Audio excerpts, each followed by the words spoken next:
Hey, I'm Joey. And I'm Dana. Welcome to Car Chats. In today's episode, we're going to be doing something a little bit different than usual. It will be a pop culture episode of sorts. If you don't know this about Joey and I, we are big women's soccer fans, and specifically we follow the National Women's Soccer League and the U.S. Women's National Team as well. If you're new around our channel, Dana and I are queer Christians who love talking about the intersectionality of faith and the LGBTQ community. In soccer media, there was a story in the spring of 2024 about a recent call up to the U.S. Women's National Team. Her name is Corbin Albert, liking and sharing some controversial tweets, posts, TikToks on social media. And they were from Christian influencers, content creators, whose content was pretty anti-LGBTQ, specifically some homophobic and transphobic narratives and commentary. One of the kind of instances that got the most negative media attention was that Corbin liked a post in which the person thanked God for taking time off performing miracles to injure Megan Rapinoe in her final game. And Megan Rapinoe is a very well-known out gay player in U.S. women's soccer, and she has been a notable advocate for LGBTQ rights and equity in our country and beyond. She's kind of a hero of LGBTQ folks. It's notable that Corbin is an outspoken Christian. It's in her Instagram bio. It says Jesus is king, and she's pretty open about being a Christian. This really made waves in the soccer world, and especially for fans of the U.S. Women's National Team, many of whom are queer themselves. Not long after all of the buzz and attention about Corbin's behavior, she did issue an apology on March 28th. She said, "I want to sincerely apologize for my actions on social media. Liking and sharing posts that are offensive and hurtful was immature and disrespectful, which was never my intent. I'm really disappointed in myself and am deeply sorry for the hurt that I have caused to my teammates, other players, fans, friends, and anyone who was offended. I truly believe that everyone should feel safe and respected everywhere and on playing fields. I know my actions have not lived up to that, and for that I sincerely apologize. It's an honor and a privilege to get to play this sport on the world stage, and I promise to do better." How did that sit with you? In some senses, it feels sincere.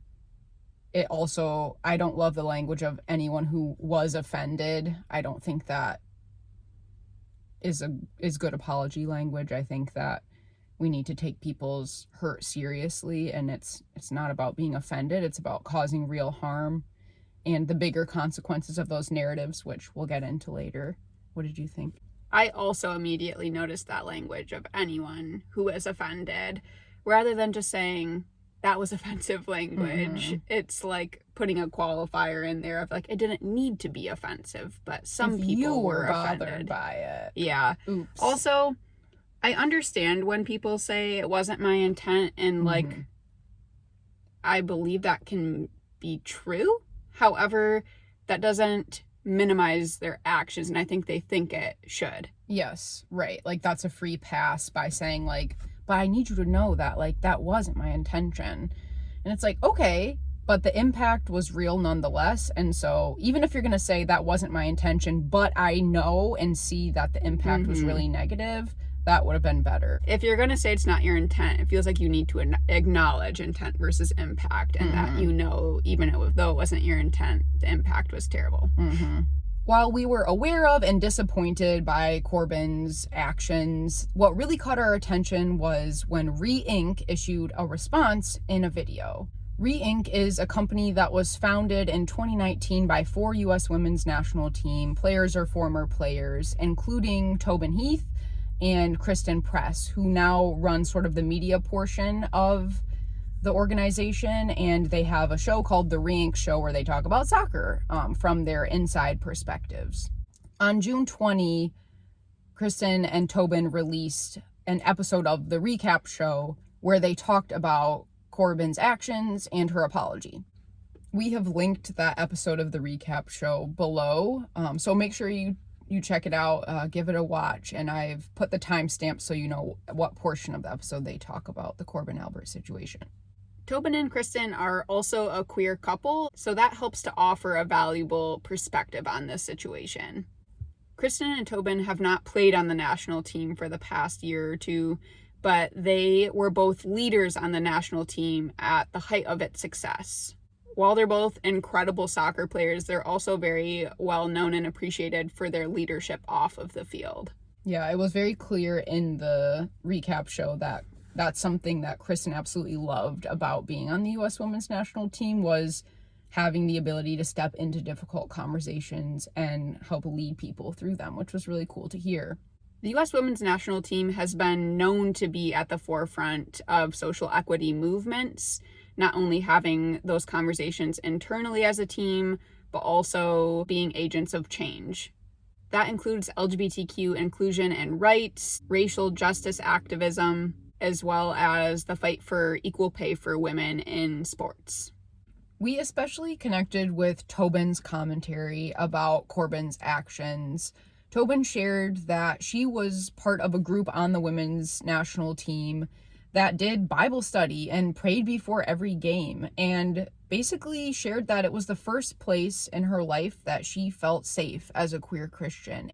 We pulled a quote from that section of the interview where she said, "I get sad to see religion brought in as a weapon against a community that I'm very much a part of, but also in a team that has represented inclusion and openness and curiosity and willingness to stand for so much progress in the world."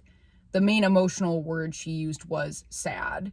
And she made a really good point that those types of views, homophobia, transphobia, the exclusion of LGBTQ people, are in the same vein as views that kept women out of sports for so long and continue to perpetuate the inequity that women face in sports. And Tobin expressed frustration that those cycles of discrimination continue to be perpetuated, even in the actions of something as innocent as liking or sharing a social media post.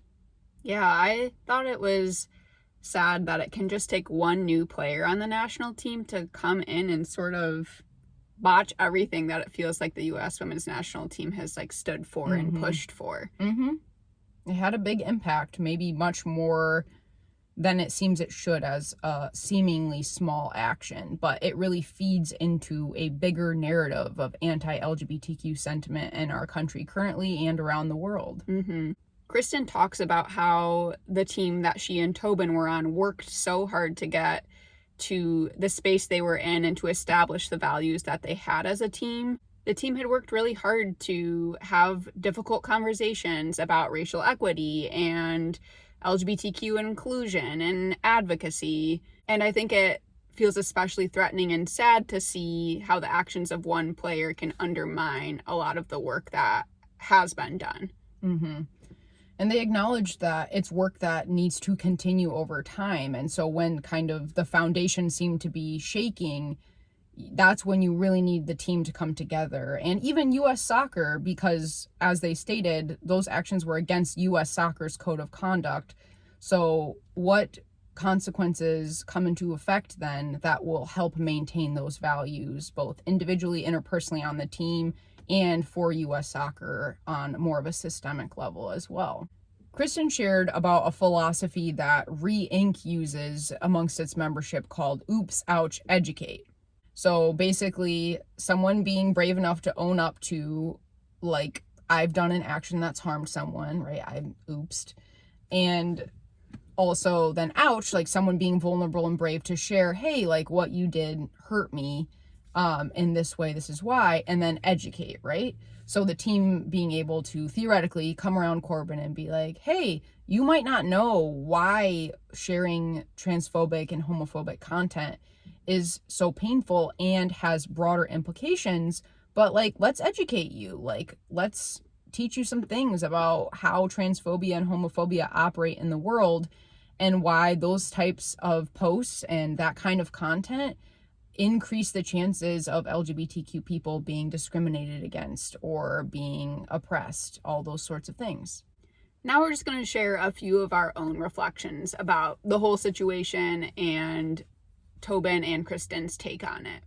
This feels like a sad and classic example of the harm that queer people experience from Christians specifically. It felt especially sad to me hearing Tobin talk about how this was one of the first spaces that she felt safe in her queer and Christian identities. It is still kind of a niche to be queer and Christian. I think that is a small group, and so it's difficult to find spaces to be those two things authentically. And this situation just goes to show that that safety is tenuous for LGBTQ people. It's also a reminder that even small and seemingly insignificant comments that are homophobic or transphobic, or in this case, sharing content that's homophobic or transphobic, can have a huge impact. Mm-hmm. I think it's easier to see this in this particular situation because Corbin Albert has a national audience.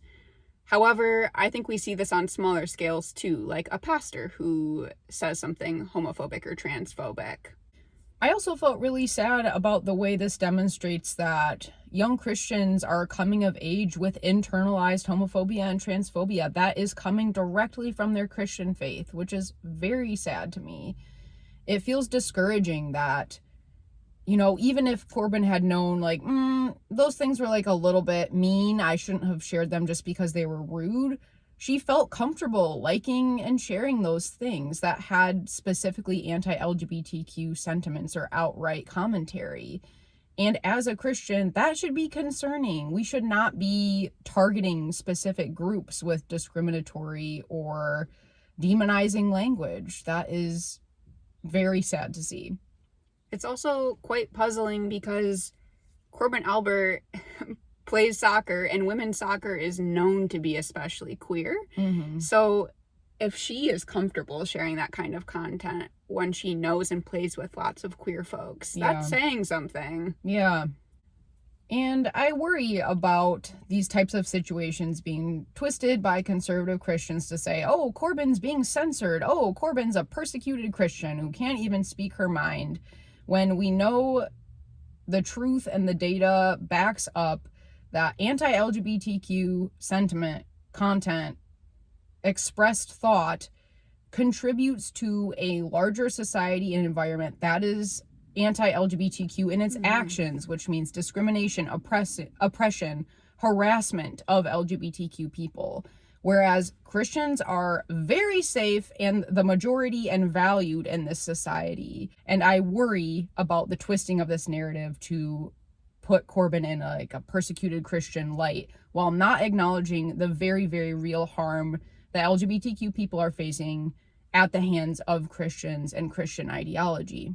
Shortly after the whole incident unfolded, the current captains of the U.S. Women's National Team did hold a press conference to address the situation, and they acknowledged that it was a really sad situation and that they would be handling the matter internally, whatever that means. And Reink, so Tobin and Kristen and their company specifically talked about being committed to continuing to have these difficult conversations and to fight for LGBTQ inclusion. And we really hope that does happen, that LGBTQ inclusion and the fight for equity for LGBTQ people and LGBTQ rights continues. And we hope that people can see this situation with Corbin and the U.S. Women's National Team as a microcosm of a larger societal struggle that's happening right now between conservative Christianity and the LGBTQ community as they try to exist and thrive today. As queer Christians, we really hope that the U.S. Women's National Team can continue being a safe and inclusive space for LGBTQ people of all religious values, and that our society more broadly can become more celebratory, inclusive, and protective of LGBTQ people today and always. Yes, please. All right. Gotta go watch a soccer game. They do have a game tonight. Oh, they do? Yay! All right. Bye, everyone. We'll be back. See you next time. I'm Dana. Welcome. Wait, I said my name wrong. Dana. Sorry. Okay. I was like, I'm Dina. Oh, Dina. Dana? Get it together. It's hot. I know. I know. Okay. No.